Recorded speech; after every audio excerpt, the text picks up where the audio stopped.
ಸ್ವಸ್ತಿ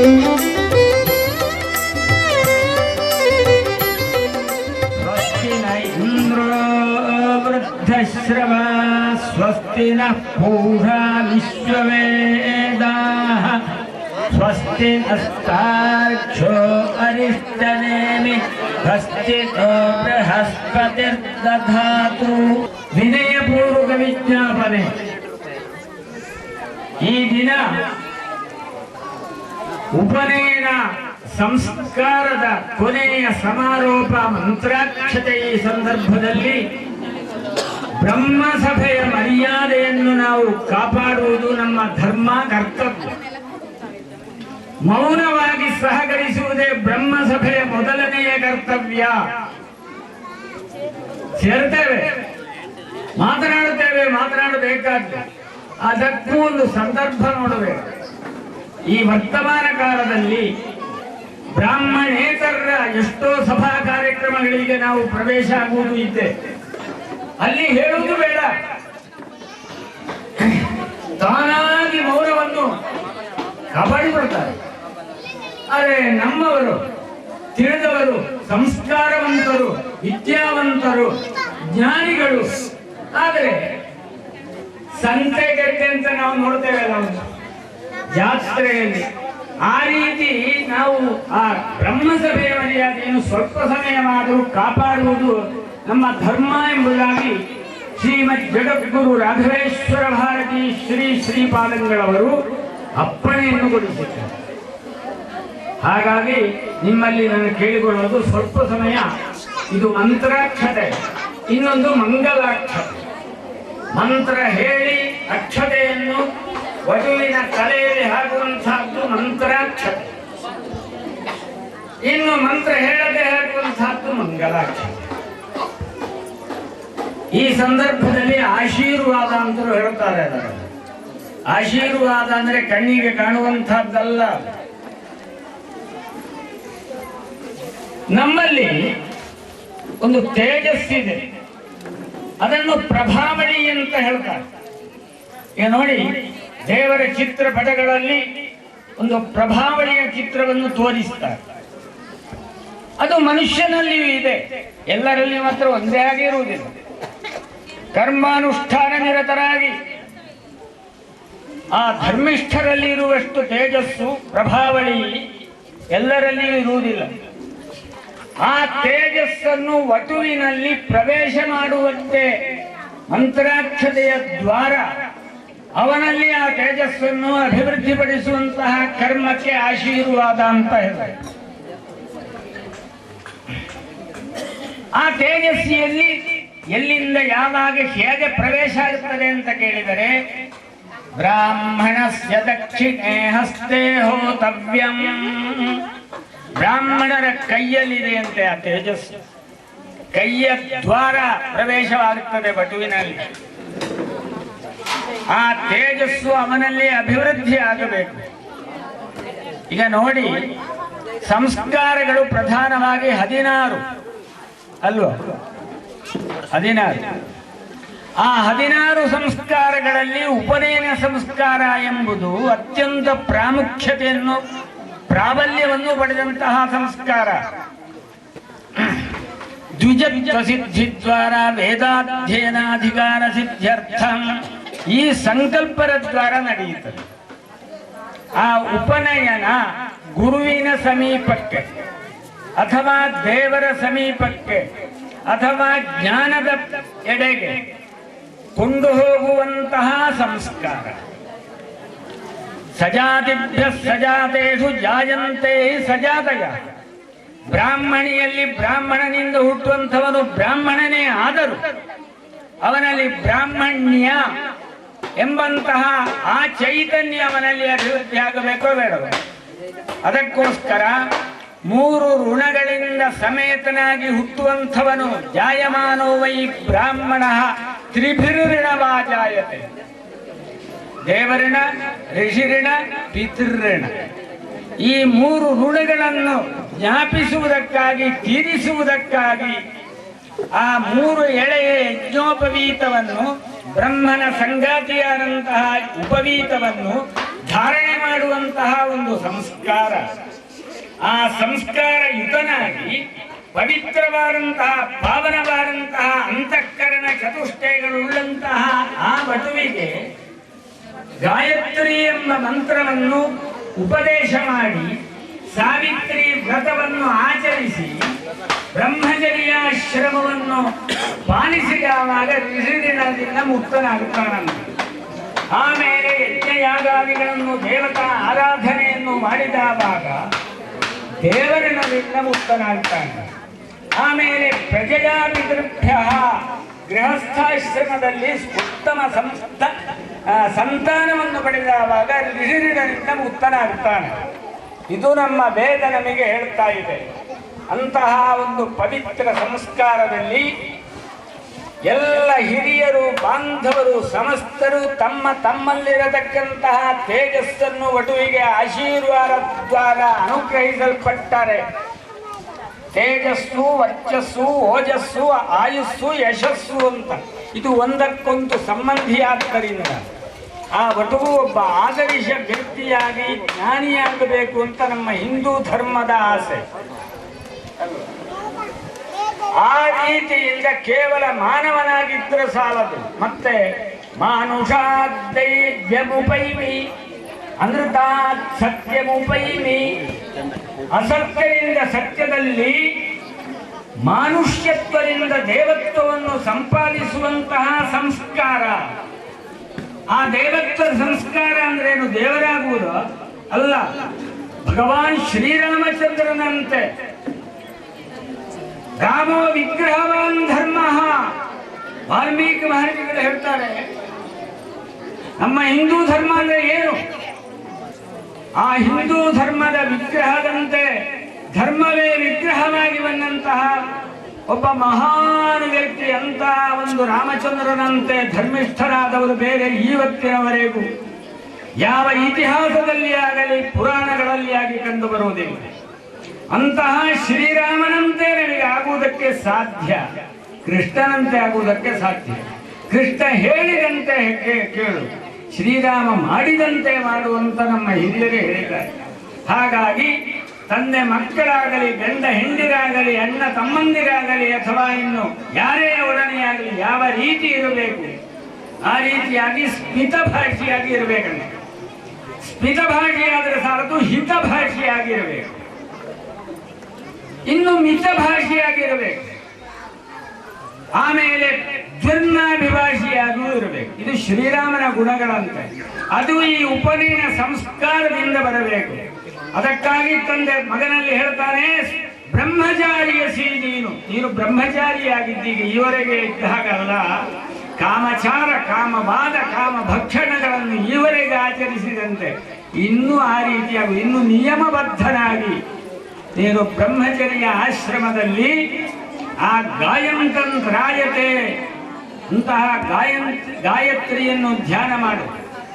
ಆ ಸೂರ್ಯನಲ್ಲಿರತಕ್ಕಂತಹ ಯಾವ ಓಂಕಾರ ಸ್ವರೂಪಿಯಾದಂಥ ಭಗವತ್ ಚೈತನ್ಯವನ್ನು ನಿನ್ನ ಧ್ಯಾನದ ದ್ವಾರ, ನಿನ್ನ ಅಂತಃಕರಣದಲ್ಲಿ ಆ ಸವಿತ್ರ ಶಕ್ತಿ, ಸೃಷ್ಟಿ ಮಾಡುವ ಶಕ್ತಿ, ವಿಶ್ವಾಮಿತ್ರನಂತೆ ಜಗತ್ತನ್ನೇ ಸೃಷ್ಟಿ ಮಾಡುವ ಶಕ್ತಿ ವಿಶ್ವಾಮಿತ್ರನಿಗೆ ಬಂದಿದೆ. ಹಾಗೆ ಸವಿತ್ರ ಗಾಯತ್ರಿ ಮಂತ್ರದ ದ್ವಾರ ವಿಶ್ವಾಮಿತ್ರ ಋಷಿ ಗಾಯತ್ರಿ ಛನ್ನ ಸವಿತಾ ದೇವತಾ ಅಂತ ನಾವು ಆರಂಭ ಮಾಡ್ತೇವೆ. ಹಾಗಿದ್ರೆ ವಿಶ್ವಾಮಿತ್ರನಿಂದ ಮೊದಲು ಗಾಯತ್ರಿ ಇರಲಿಲ್ವೋ ಅಂತ ಇವರು ಪ್ರಶ್ನೆ ಮಾಡ್ತಾರೆ ಅಲ್ವಾ? ಭಟ್ರು ಮಂತ್ರಾಕ್ಷತೆ ಕೂತು ಭಾಷಣ ಮಾಡಲಿಕ್ಕೆ ಶುರು ಮಾಡಿದ್ರು ಅಂತ ನಮ್ಮ ವೆಂಕಟರಮಣ ಭಟ್ರು ಆರೋಪಿಸಲಿಕ್ಕೂ ಸಾಕು. ಆದರೆ ಸಂದರ್ಭ ಇದ್ದೇ ನೋಡಿ ಅಲ್ವಾ? ಹಾಗಾಗಿ ವಿಶ್ವಾಮಿತ್ರ ಋಷಿ ಅಂದ್ರೆ ಕೌಶಿಕ ವಿಶ್ವಾಮಿತ್ರ ಅಂತ ಒಬ್ಬ. ಆದರೆ ಆ ವಿಶ್ವಾಮಿತ್ರ ಅಂತ ಹೆಸರು ಅವನಿಗೆ ಇಟ್ಟದ್ದು. ವಿಶ್ವಾಮಿತ್ರ ಅಂದ್ರೆ ಯಾರು? ವಿಶ್ವಸ್ಯ ಜಗತೋ ಮಿತ್ರಂ ವಿಶ್ವಾಮಿತ್ರ ಪ್ರಜಾಪತಿ ಪರಬ್ರಹ್ಮ. ಅವನ ಮುಖದಿಂದ ಹೊರಟಂತಹ ಯಾವ ಚತುರ್ವಿಂಶತ್ಯಕ್ಷರ ಗಾಯತ್ರಿ, ಅಂತಹ ಗಾಯತ್ರಿ ಮಂತ್ರವನ್ನು ಅಹರಹ ಸಂಧ್ಯಾಮುಪಾಸೀತ. ಇದು ವಟು ಮುಂದೆ ಆಚರಣೆ ಮಾಡಬೇಕು. ಅದಕ್ಕಾಗಿ ಹೇಳುವುದೀಗ ಅಂತಹ ಗಾಯತ್ರಿ ಮಂತ್ರವನ್ನು ಅಷ್ಟಾಕ್ಷರಿ ಪಂಚಾಕ್ಷರಿ ಅದರ ಸಂಪುಟೀಕರಣ ದ್ವಾರ ಗಾಯತ್ರಿಯನ್ನು ಧ್ಯಾನ ಮಾಡಬೇಕು. ಹಾಗೆ ಧ್ಯಾನ ಮಾಡಿದವಾಗ ಆ ಶಕ್ತಿ ಅಲ್ಲಿಂದ ಇಲ್ಲಿವರೆಗೂ ವ್ಯಾಪ್ತಿ ಇದೆ, ಅದು ಇಲ್ಲಿ ಅಭಿವೃದ್ಧಿ ಆಗುತ್ತದೆ. ಅವನ ಮುಖದಲ್ಲಿ ಆ ತೇಜಸ್ಸು ಪ್ರಭಾವಳಿ ಅಭಿವೃದ್ಧಿ ಆಗುತ್ತದೆ. ಆವಾಗ ಅವ ಹೇಳಿದ್ದಾಗುತ್ತದೆ. ಯಾವ ನಮ್ಮ ಪವಿತ್ರವಾದ ನಾಲಿಗೆ ಇದೆ ಅದು ಭಗವಂತನ ಚೈತನ್ಯದಿಂದ ಮಾತನಾಡುವಂತಹ ಶಕ್ತಿ ನಮಗೆ ಬಂದದ್ದು. ಅವಾಚ್ಯ ಶಬ್ದಗಳನ್ನಾಡಿದರೆ ಆ ನಾಲಿಗೆಯ ಪಾವಿತ್ರ್ಯತೆ ಹೋಗುತ್ತದೆ. ಇಲ್ಲದಿದ್ದರೆ ಅವನು ಹೇಳಿದ ಹಾಗೆ ಆಗುತ್ತದೆ. ಇವತ್ತು ಅಮಾವಾಸ್ಯೆ ಅಂತ ಹೇಳಿದ್ರೆ ಅಮಾವಾಸ್ಯೆಯೇ ಆಗುತ್ತದೆ. ಇದು ನಮಗೆ ಹಿಂದೆ ಇತಿಹಾಸ ಹೇಳುತ್ತದೆ. ಆದ್ದರಿಂದ ಆ ಗಾಯತ್ರಿ ಮಂತ್ರವನ್ನು ಧ್ಯಾನ ಮಾಡುವಂತಹ ಪವಿತ್ರ ಸಂಸ್ಕಾರವನ್ನು ಇವತ್ತು ಮಾಡಿದರೆ ಅವನಲ್ಲಿ ಆ ಬ್ರಹ್ಮ ಚೈತನ್ಯ ಅಭಿವೃದ್ಧಿಯಾಗುತ್ತದೆ. ಹಾಗಾಗಿ ವಿಶ್ವಾಮಿತ್ರನಿಗೆ ಕೊಟ್ಟಂತಹ ಬ್ರಹ್ಮ ಆ ಗಾಯತ್ರಿಯ ಧ್ಯಾನದಿಂದ ಆ ವಿಶ್ವಾಮಿತ್ರನನ್ನು ಹೊಸ ಸೃಷ್ಟಿಯನ್ನೇ ಮಾಡುವಂತಹ ಚೈತನ್ಯವನ್ನು ಪಡೆದಿದ್ದಾನೆ ಎಂಬುದು ಸತ್ಯವಾದರೆ ಈ ಹುಡುಗ ಯಾಕೆ ಹಾಗೆ ಆಗಬಾರದು ಅಂತ ನಾನು ಕೇಳುವುದು. ಪ್ರಯತ್ನ ಬೇಕು. ಹಾಗಿದ್ದರೆ ವಿಶ್ವಾಮಿತ್ರ ಗಾಯತ್ರಿ ಧ್ಯಾನ ಮಾಡುತ್ತಾ ಇರುವಾಗ ಒಮ್ಮೊಮ್ಮೆ ಆ ತಪಸ್ಸಿಗೆ ಭಂಗ ಆಗಲಿಲ್ವೋ ಅಂತ ಕೆಲವು ಜನರು ಪ್ರಶ್ನೆ ಮಾಡ್ತಾರೆ. ಇವರು ಒಮ್ಮೆ ಮೇನಕೆಯನ್ನು ಕಂಡು ಹೋಗಿ ತಪಸ್ಸು, ಅದು ಯಾಕಾಗಿ? ಅದು ಭಗವತ್ ಸಂಕಲ್ಪ. ಅದರಿಂದ ನಮ್ಮ ಸಮಾಜಕ್ಕೆ ಅರ್ಥಾತ್ ಹಿಂದೂ ಧರ್ಮಕ್ಕೆ ಒಳ್ಳೆಯದಾಗುವುದಕ್ಕೆ ಭಗವತ್ ಸಂಕಲ್ಪದಿಂದ ಆ ರೀತಿ ಆಗಿದ್ದೆ ಹೊರತು ಅವರ ಕೊರತೆಯಲ್ಲ. ಆದ್ದರಿಂದ ಅಂತಹ ಪವಿತ್ರ ಸಂಸ್ಕಾರದಲ್ಲಿ ನಾವು ಭಾಗವಹಿಸಿದ್ದೇವೆ. ನಮ್ಮಲ್ಲಿರತಕ್ಕಂತಹ ತೇಜಸ್ಸನ್ನು ಸ್ವಲ್ಪ ಎಲ್ಲಗೊಳ್ಳಿಗೆ ಆಗುವುದಿಲ್ಲ, ಸ್ವರೂಪ ಆ ವಧುವಿಗೆ ಎಲ್ಲರೂ ಕೂಡ ತಮ್ಮ ತೇಜಸ್ಸನ್ನು ಆಶೀರ್ವಾದ ಅನುಗ್ರಹಿಸಿ ಅವನು ಜೀವನದಲ್ಲಿ ಬ್ರಹ್ಮಚರ್ಯ, ಗೃಹಸ್ಥಾಶ್ರಮ, ವಾನಪ್ರಸ್ಥ ಎಂಬಿತ್ಯಾದಿ ಆಶ್ರಮಗಳನ್ನು ಒಂದರಿಂದ ಒಂದು ಉತ್ತಮ ರೀತಿಯಲ್ಲಿ ಮುಂದೆ ಹೋಗುತ್ತಾ ಒಳ್ಳೆಯ ಸಂತಾನವನ್ನು ಪಡೆದು ನಮ್ಮ ಧರ್ಮದಲ್ಲಿ ಇಂಥವನು ಯಾವುದು ಯಶಸ್ಸು ಅಂತ ನಾನು ಹೇಳಿಲ್ವ, ತೇಜಸ್ಸು, ವರ್ಚಸ್ಸು, ಆಮೇಲೆ ಓಜಸ್ಸು, ಇಂದ್ರಿಯ ನಿಗ್ರಹ, ಆಮೇಲೆ ನೋಡಿ ಯಶಸ್ಸು ಅಂತ ಕೀರ್ತಿ. ಈಗ ಒಬ್ರು ಇಲ್ಲಿನವರೇ ರವಿ ಅಂತ ಒಬ್ರು ಇದ್ದಾರೆ, ತಮ್ಮ ಅಂತ ಕಾಣುತ್ತೆ ಅಲ್ವ? ಹೌದು, ರವಿ ಅಂತ ನಾವು ಹೇಳ್ತಾ ಇದ್ದಾರೆ. ಮಹಾಬಲೇಶ್ವರ, ಮಹಾಬಲ ಗೋಕರ್ಣದ ಹೆಸರಿದೆ. ಆಮೇಲೆ ರವಿ ಅಂತ ಒಂದು ಕರೆಯುವ ಹೆಸರು ಇರ್ತದೆ. ರವಿ ಅಂದ್ರೇನು? ಜಗತ್ತನ್ನೇ ಬೆಳಗಿಸುವಂತಹ ಒಬ್ಬ ಮಹಾಪ್ರಕಾಶ ತೇಜಸ್ವಿ. ಅವರು ಈಗ ಇರುವುದು ರಷ್ಯಾದಲ್ಲಿ ಅಂತ ಹಾಗೆ ಹೇಳ್ತಾರೆ. ರಷ್ಯಾದಲ್ಲಿ ಇದ್ರೂ ಕೂಡ ಈಗ ಕಂಬಾರಿನಲ್ಲಿ ದೇವಸ್ಥಾನದಲ್ಲಿ ದುರ್ಗಾ ಪರಮೇಶ್ವರವನ್ನು ಕರೀತಾ ಇದ್ದಾರೆ. ಅಷ್ಟು ಯಶಸ್ಸು ಉಂಟವರಿಗೆ. ಆ ರೀತಿ ಮಾನವನಿಗೆ ಮಾನವತ್ವದಲ್ಲಿ ಆ ಯಶಸ್ಸು, ಆಯಸ್ಸು ಇದೆಲ್ಲ ದೈವಾನುಗ್ರಹದಿಂದ ಬರಬೇಕು, ಅನುಷ್ಠಾನದಿಂದ ಬರಬೇಕು, ಸತ್ಯದಿಂದ ಬರಬೇಕು. ಅಷ್ಟಕ್ಕಾಗಿ ಎಲ್ಲರೂ ಸೇರಿ ಈ ವಧುವಿಗೆ ಈ ಬ್ರಹ್ಮಚರ್ಯ ಆಶ್ರಮದಿಂದ ಭಂಗವಾಗದಂತೆ ನೋಡಿಕೊಳ್ಳುವಂತಹ ಜವಾಬ್ದಾರಿ ತಂದೆ ತಾಯಿಯರು. ಬ್ರಹ್ಮಣ್ಯ ಅದು ಉತ್ತಮವಾದಂತಹ ಬ್ರಾಹ್ಮಣ್ಯ. ಅದು ಸುಬ್ರಹ್ಮಣ್ಯ ಅಂದ್ರೆ ಸಣ್ಣದಲ್ಲ, ಶಕ್ತಿಧರ ಆ ಹೆಸರು ಉಂಟವನಿಗೆ. ನನ್ನ ತಾಯಿಯ ಹೆಸರಂತೂ ನೆನಪು ಬರುವುದಿಲ್ಲ. ಏನು? ಮಾಲಿಕ ಅಲ್ವಾ? ನೋಡಿ, ಹೇಮಮಾಲಿನಿ, ಸುವರ್ಣದ ಮಾಲೆ, ಅದು ಸಣ್ಣದಲ್ಲ. ಅಂತಹ ತೇಜಸ್ಸಿನಿಂದ ಕೂಡಿದ ಸ್ವರ್ಣಮಾಲಿನಿ ತಾಯಿ.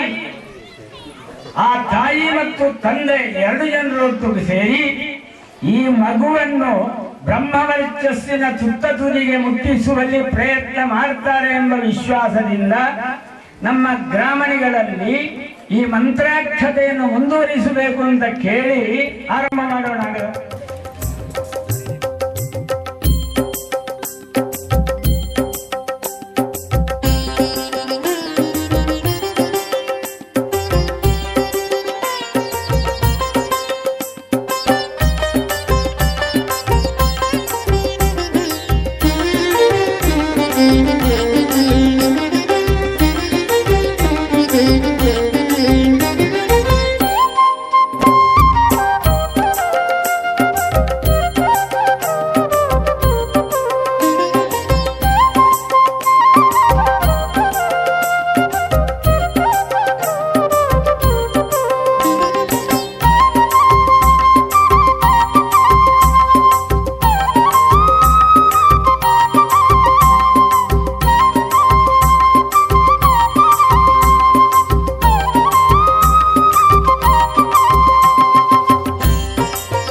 ब्रह्ममुरारिसुरार्चितलिङ्गं निर्मलभासितशोभितलिङ्गम्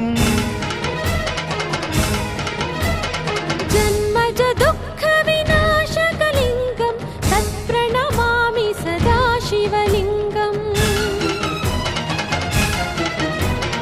देवमुनिप्रवरार्चितलिङ्गं कामदहनकरुणाकरलिङ्गं रावणदर्पविनाशकलिङ्गं तत्प्रणमामि सदा शिवलिङ्गम् सर्वसुगन्धसुलेपितलिङ्गं बुद्धिविवर्धनकारणलिङ्गम्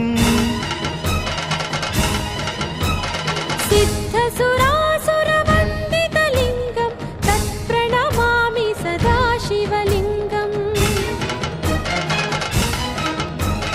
कनकमहामणिभूषितलिङ्गं फणिपतिवेष्टितशोभितलिङ्गं दक्षसुयज्ञविनाशनलिङ्गं तत्प्रणमामि सदा शिवलिङ्गम्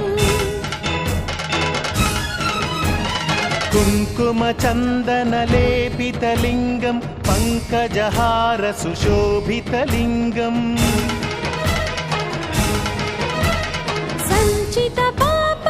सञ्चितपापविनाशनलिङ्गं तत्प्रणमामि सदा शिवलिङ्गम् देवगणार्चितसेवितलिङ्गं भावैर्भक्तिभिरेव च लिङ्गं दिनकरकोटिप्रभाकरलिङ्गं तत्प्रणमामि सदा शिवलिङ्गम् अष्टदलोपरिवेष्टितलिङ्गं सर्वसमुद्भवकारणलिङ्गम्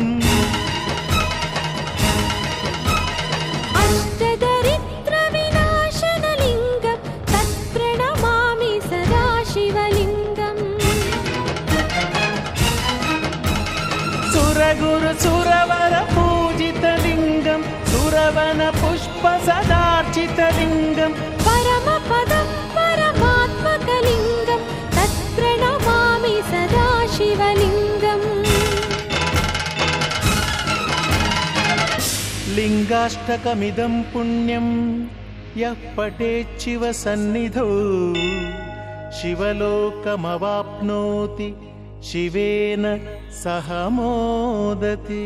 कृष्णानी बेगने बारो कृष्णानी बेगने बारो कृष्णानी बेगने बारो कृष्णानी बेगने बारो कृष्णानी बेगने बारो ಬೇಗನೆ ಬಾರೋ ಮುಖವನ್ನೇ ತೋರೋ ಕೃಷ್ಣ ನೀ ಬೇಗನೆ ಬಾರೋ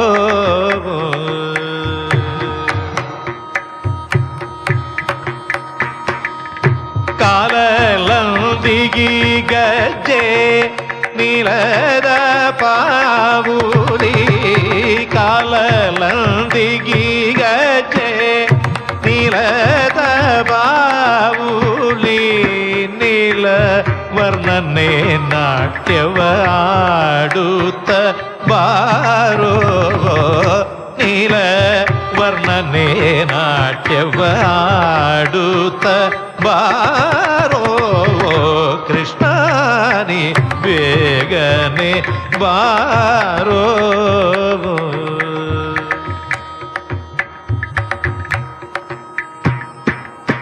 ಉಡಿಯಲ್ಲಿ ಉಡುಗಜ್ಜೆ ಬೆರಳಲ್ಲಿ ಮುಂಗುರ ಉಡಿಯಲ್ಲಿ ಉಡುಗಜ್ಜೆ ಬೆರಳಲ್ಲಿ ಮುಂಗುರ ಕೊರಲೋಳು ಹಾಗಿತ ವೈಜಯಂತಿ ಮಾಲೆ ಕೊರಲೋಳು ಹಾಗಿದ ವೈಜಯಂತಿ ಮಾಲೆ ಕೃಷ್ಣ ನಿವೇಕನೆ ಮಾರೋ ಕಾಶಿ ಪೀತಾಂಬರ ಕೈಯಲ್ಲಿ ಕೋಳಲು ಕಾಶಿ ಪೀತಾಂಬರ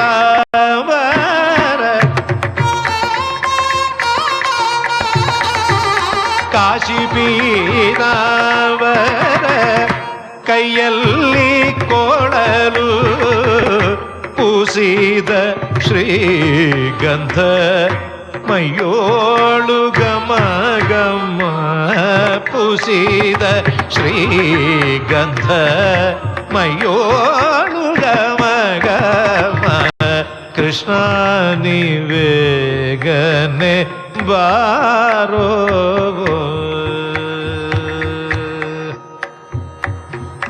ತಾಯಿಗೆ ಬಾಯಲ್ಲಿ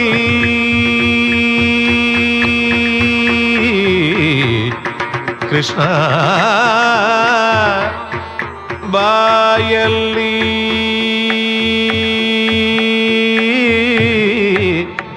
ಈ ತಾಯಿಗೆ ಬಾಯಲ್ಲಿ ಜಗವನ್ನು ತೋರಿದ ತಾಯಿಗೆ ಬಾಯಲ್ಲಿ ಜಗವನ್ನು ತೋರಿದ ತಾಯಿಗೆ ಬಾಯಲ್ಲಿ ಜಗವನ್ನು ತೋರಿದ ಜಗದೋದ್ಧಾರಕ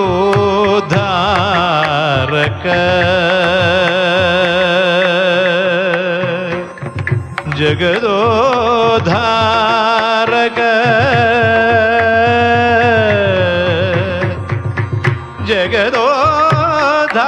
ಜಗದೋದ್ಧಾರಕ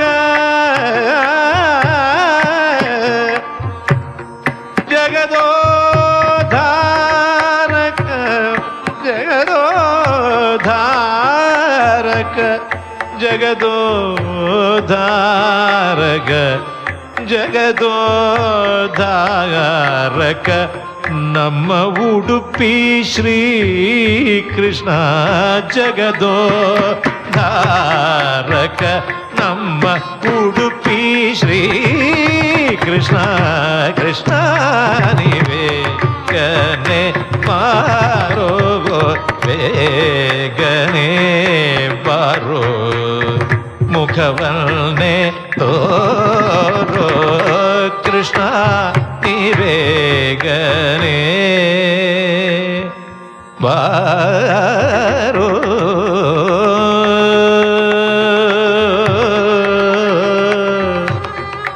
ಕೃಷ್ಣ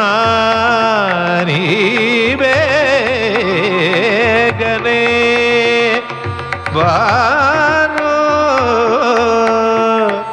ಮುಜ್ಜಗವನೇ ತೋರೋ ಕೃಷ್ಣ ನಿವೇಗನೆ ಬಾರೋ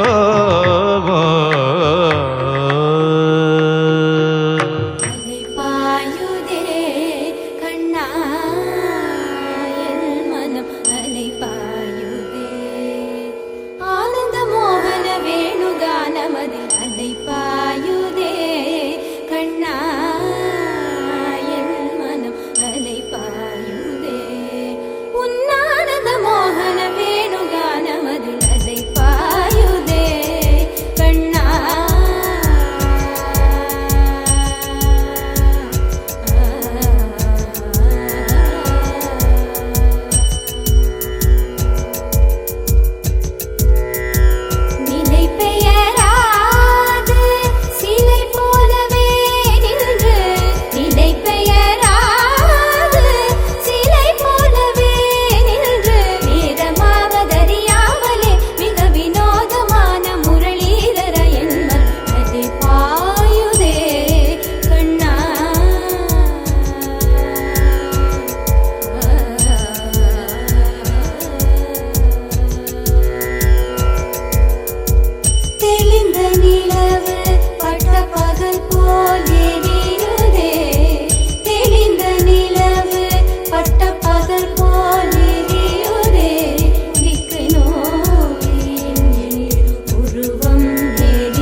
कणि काणणम् मौलि मैपीलि चार्ति मन्यपटाम्बरं चार्ति नन्दनन्दनं भजे नन्दनन्दनं भजे नन्दनन्दनं भजे नन्दनन्दनं भजे नन्दनन्दनं भजे नन्दनन्दनं भजे नन्दनन्दनं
ಆನಂದ ಓಂಕಾರ ಆತ್ಮಾನಂದ ಸಾಕಾರ ಓಂ ವೇದಾಂತರ್ಯ ಝೇಂಕಾರ ಆಧ್ಯಾತ್ಮಾಭಿಮಧುಸಾರ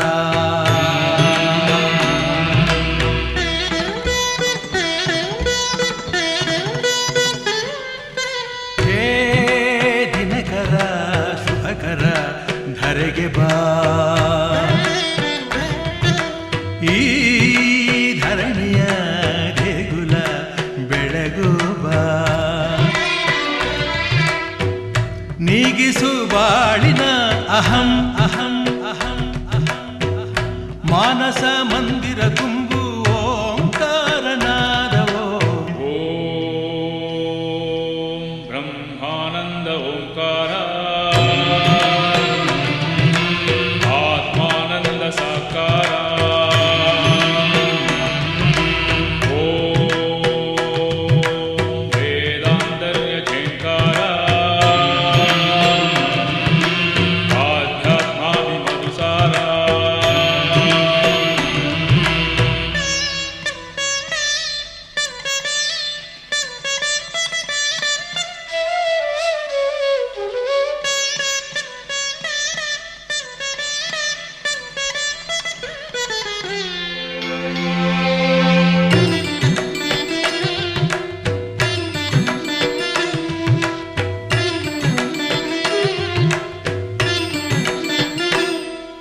ನಗುವ ಮನಸ್ಸೇ ಸಾಕು ನಮಗೆ ಹಗಲು ಕನಸೇ ಬೇಡ ಮನೆಯ ತುಂಬ ಪ್ರೀತಿ ಸಾಕು ಬೆಳ್ಳಿ ಚಿನ್ನ ಬೇಡ ತಂದೆ